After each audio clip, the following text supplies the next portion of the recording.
What's up, everybody? Welcome to my review of the Dynamic Discs Bounty.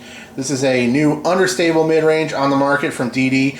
Big thank you to Dynamic Discs for sponsoring this video. Go check out the link in the description to dynamicdiscs.com to pick up the Bounty for yourself, or check out all the other great plastic bags, baskets, carts, all the other great gear that they have available.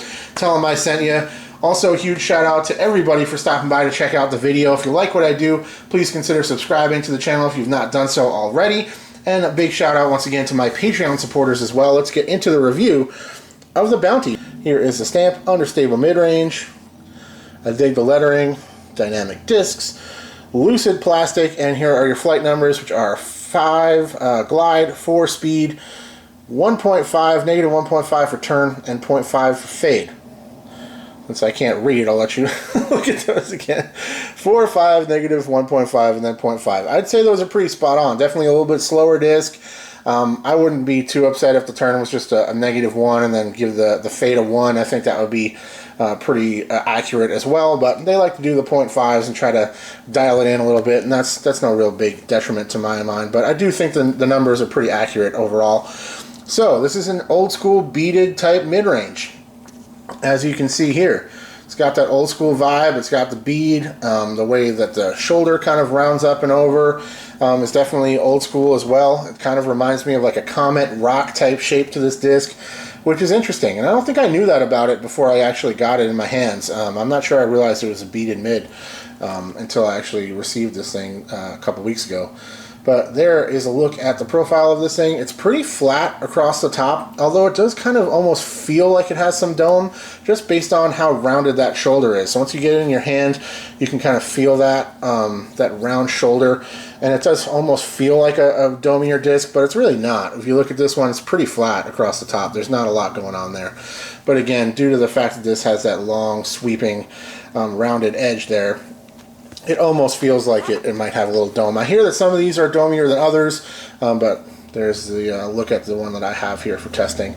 So looking on the bottom, you probably won't be able to see it, but I actually just found it. I had trouble finding it based on where it is with how shiny the lettering is, but right there you can kind of see it's 177 grams. My scale said it was 178 or so, so yeah, pretty much right on.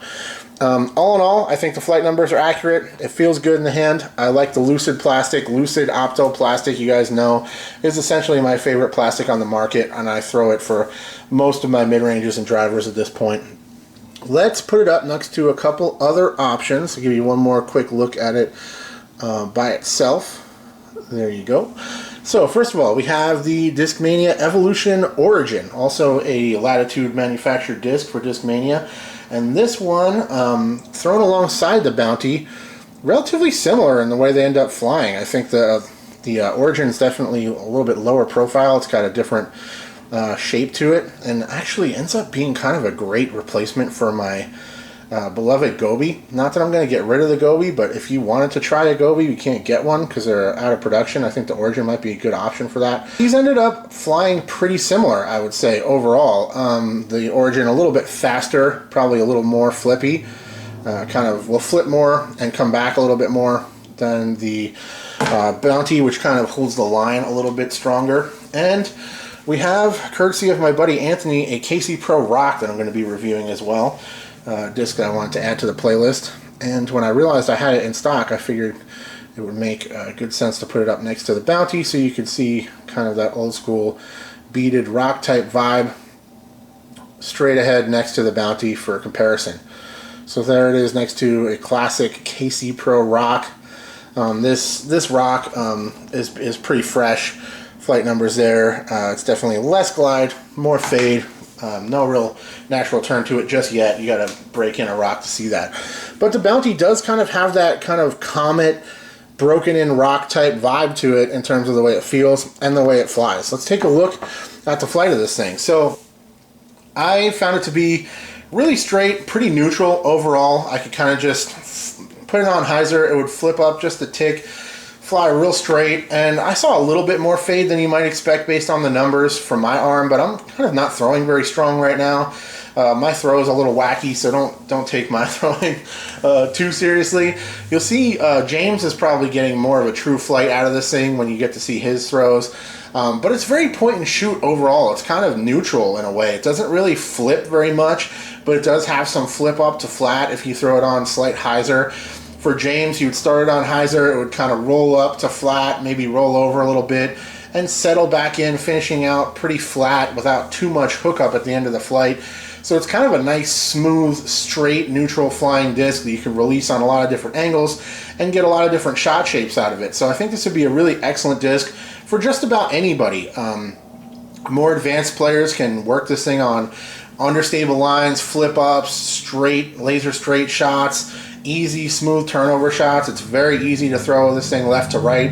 Even for me, I can get it turned over really nicely, but it doesn't get over so aggressively that it wants to cut roll or turn and burn on me. It really just holds over and ends up kind of finishing nice and flat, landing soft on those Anheuser releases, which I think was really nice. But and then I think it would be a really great beginner disc as well, because it has that straight flight to it. It's nice and slow and accurate, controllable. It has a little bit of understability to help you throw it straight. You'll probably see a little bit more fade out of it when you're just starting out, depending on the way you throw and all that stuff. But if you're a beginner, this could be definitely a good option for you to look into to learn how to throw nice and flat, slight hyzers, and work some different angles and manipulate some different lines out there with a pretty versatile, throwable, slightly understable mid-range. All in all, I think the Bounty is a very interesting disc to add to the DD lineup, because now they have that kind of old school beaded rock Comet type vibe represented on their lineup for players that like that feel in the hand, want to go with that more old school vibe. But it is in a modern premium plastic that's going to fly great for a long period of time, and I think you guys are going to dig it if you check it out. That is my review on the Bounty. This one might end up with James. He really digs it, so I might end up giving it to him to put in his bag for the time being and continue testing it, seeing how it works for him out there on the course. Thank you so much to Dynamic Discs, and thank you to all of you guys for watching and for your continued support of the channel. I will talk to you very soon. Cheers. Thank you so much for watching, and big thank you to all of my Patreon supporters. If you would like to see your name listed in the credits of all of my videos, go to patreon.com/discgolfnerd.